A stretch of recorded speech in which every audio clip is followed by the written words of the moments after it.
Hello, what it do? It's your boy again, X to the XL vlog, and as I promised, I'll make another vlog.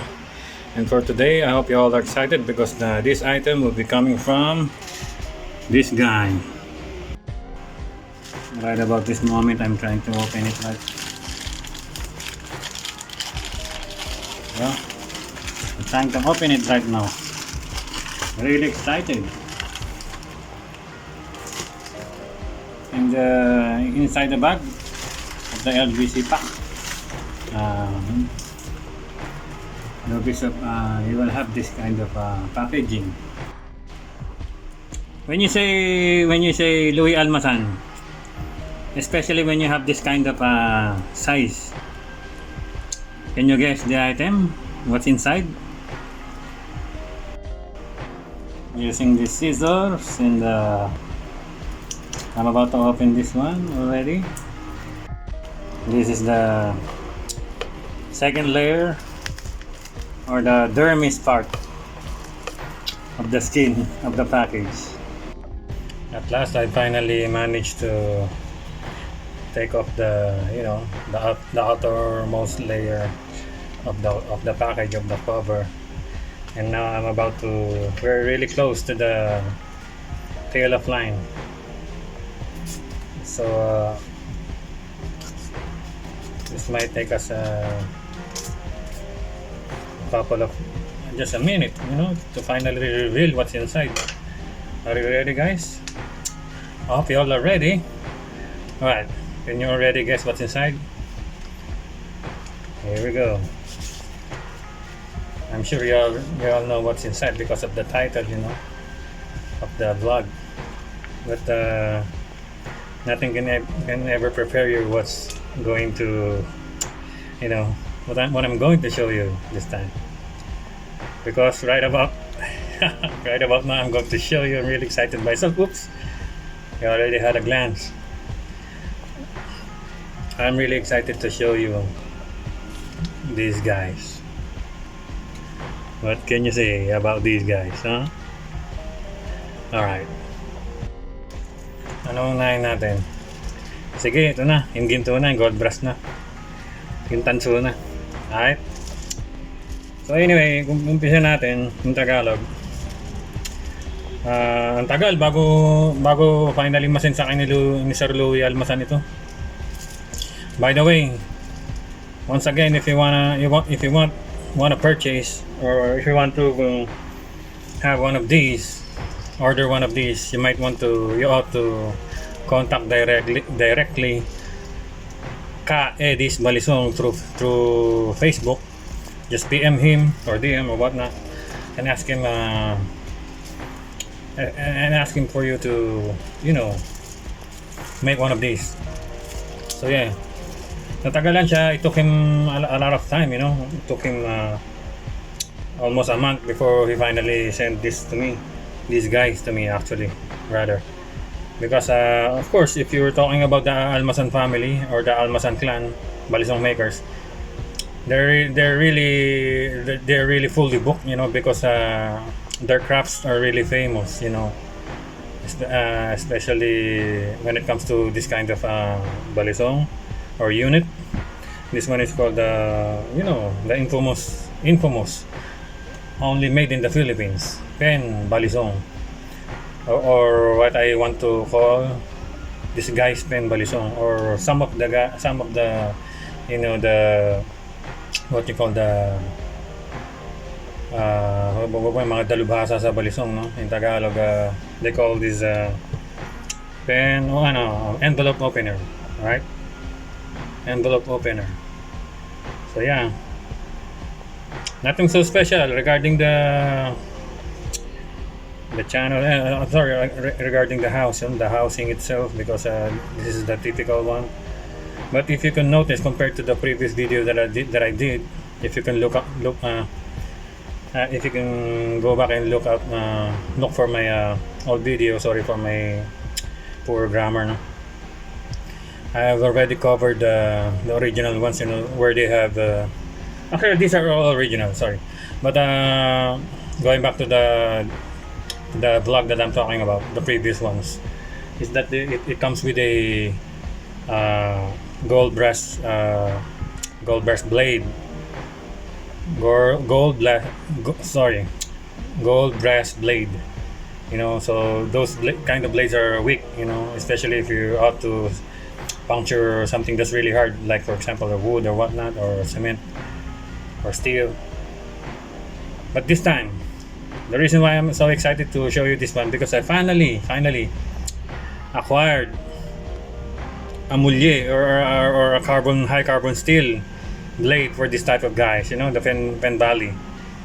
I'm really dying to have one of these. To tell you a little backstory of this one. Before the initial thing that I mentioned to Sir Louis Almazan is that, Sir Louis, can you, of course, Sir Louis, can you, I kindly ask him if he can make me one of these, that comes with a full carbon steel blade, or Mulye, or leaf spring, yeah. So he immediately said, no problem, sir, that can be done. So I really, thank the higher being for allowing Sir Louis Almazan to offering me such a service, or the kind of item, or kind of material that I wanted. Because I said to Mr. Louis Almazan, Sir Louis, yeah, in case you haven't asked me, before I came to you, I've been to Tatay Kaboy, Kaboy Balisong, the most famous pen balisong maker among the family, among their clan. So I said, he already made me one of these, but it comes with the golden brass blade. Sorry, so I took the chance. I didn't hesitate to cop one of those. I asked Tatay Kaboy to do me one of those, and I immediately, since that I really love I'm really dying to have one of those. I didn't hesitate to pay him immediately. I sent him the money and the payment. So in a matter of a week, he already sent me the item. So I was really glad. As you can see from the previous video that I did. So you ought to check it out. So yeah, that's a backstory. That's a little backstory from what I'm showing to you this time. So like I said, I really was dying to have one of these Mulye type of blade, Pen Bali, because you can really count on the sturdiness when you have one of these, and most especially why I wanted one of these is that these are the same exact models that I saw from the internet. The times when I am giving out you the wrong facts when I said that this was made pre-war or something, or in the times of Spanish or whatnot. I'm really not sure about that. So I was really embarrassed when I did that, because I really, at that time, I was really lack of knowledge. I was not knowledgeable about the real history of this pen, until somebody commented or kind-heartedly shared a little history about these guys, the Pen Bali, the infamous Pen Balis, that the Almazan family were the ones who created these ones, and shoutouts to Kultura ng Patalim, I don't know if he is the one who said to me that these guys were or came out in the, I'm not really sure, in the late 50s or the early 60s. So yeah, I was really glad having this exact, not really the exact model, because one of the photos that I saw on Google is that the blade is made out of leaf spring, or mulye in Tagalog in the Philippines. But then it has the labaha type of blade, So back then I was trying to tell myself, if I'm really blessed to have one of these someday, I'll be glad, that I'll be contented. So that'll be enough for me. That's the most important thing for me, is to have one of these pen balisong. Little did I know that somebody else already been offering the opportunity to have one of these through Facebook. That only to hit them through Facebook, message them directly, and then you have one of these immediately. Just wait a couple of weeks and you will have one of these. So I was really thankful for the internet or for the technology. That's the one big thing that we have to be thankful of, the technology, And but yeah, initially, just for you to know, I was really looking for collecting just legit or authentic vintage or antique balisongs, because I'm really fond of collecting antique balisongs, because if you have one of those, you can tell the age that it has been sleeping somewhere, maybe here locally in the Philippines, or maybe somewhere outside the Philippines, like for example, most of the Balisongs were shipped out of the America because when Americans came here, they found that that the Balisongs were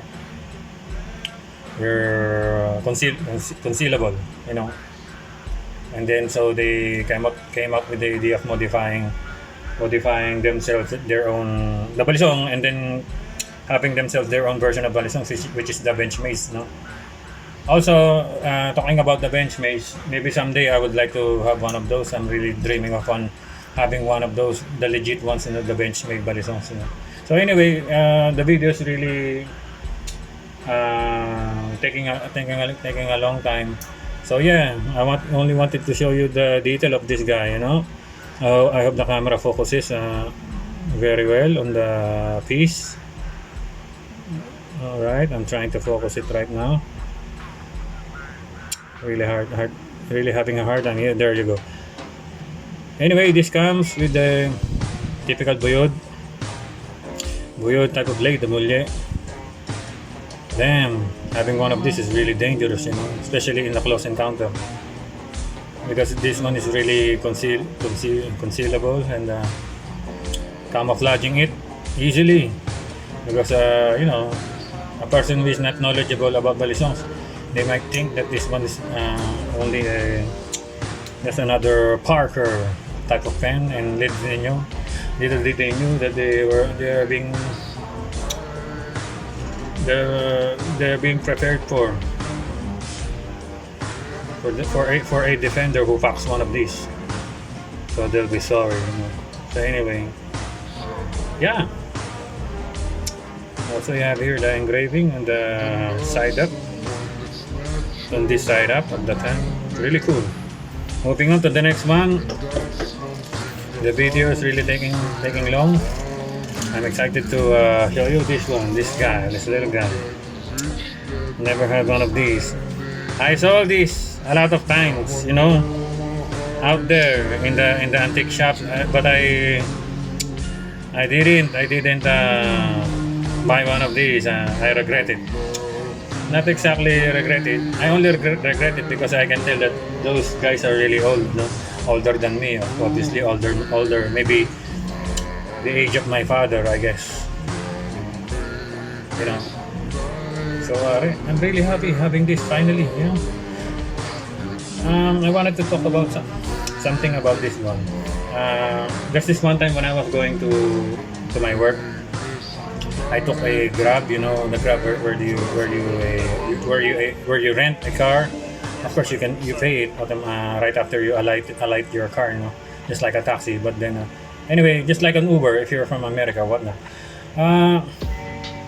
I talked to the driver, we had a little chat, and until he said that he is a legit Batangueño. I'm not really surprised because in Manila, we have here all dialects, whether it be Batangueño from the southern Luzon or from the northern, whether if you're from the northern Luzon, you're an Ifugao or Kapampangan or Ilocano or whatnot, or Bulacan or whatnot. Anyway, having said that he's a Batangueño, we talked about Balisongs, and he said to me that, where are you from? You're from Batangas. Where in Batangas you're from? I asked him. And he said, I'm from Taal, actually. So we talked about immediately, oh, you're from Taal, so you're fond of packing or collecting balisongs, so whatnot, or just having one of the infamous balisongs, I said him. Oh, for sure, I have one of these balisongs, exactly. Actually, he said He said, for sure, I have one of these Balisongs that you're talking about. But specifically, I wanted to show you something else, he said. So immediately, come on, show me what you're hiding there inside your glove compartment in his car. And he took the Balisong, and this is what he showed me. I was really fascinated immediately. I said, "Hey, that's one of the things that I'm dying to have one. I'm dying to have one someday." I said, because these guys, this kind of Balisong, the stainless ones, the pen Balisong.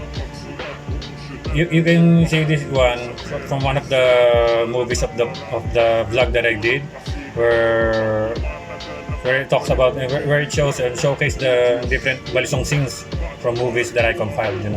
Of course, it came from the different owners from the YouTube accounts. No, so I asked for their permission to. Actually, I placed and gave a shout out for their ID, their username and whatnot. Anyhow, what's the name of that guy? Raymart Santiago, the from the 90s, the action star. Where the final end of the movie is where he took this guy from underneath his socks, hidden from his socks or his shoes, and he was about to take his revenge. He is about to bring vengeance regarding the death of his girlfriend, because the policeman who is already incarcerated there inside the jail, he is about to kill him, stab him to death, because he's about to give justice for the death of his girlfriend, because that police killed her girlfriend. It was a really classic scene. So anyway, the video is taking too long, and I'm really happy that I finally had one of these. Alright, so yeah. Pen Bali, if you ought to order one of these, you ought to message directly Mr. Louis Almazan through his Facebook account called Ka-Edis Balisong. Go ahead, don't hesitate, just message him, and he will accommodate your answers. Just be patient, alright? Maybe he's just busy because he has a lot of clients actually. So yeah, that's about it. Alright guys, classic Pen Balisong. Peace out, yo. See you on the next video, and please subscribe and comment if you like. If you think this video is really informative, place your thoughts. If you think you have thoughts about these guys, if you want to share your knowledge about the history of these guys, go ahead, don't hesitate, just place your comments, okay? Maraming salamat po, and take care. Peace.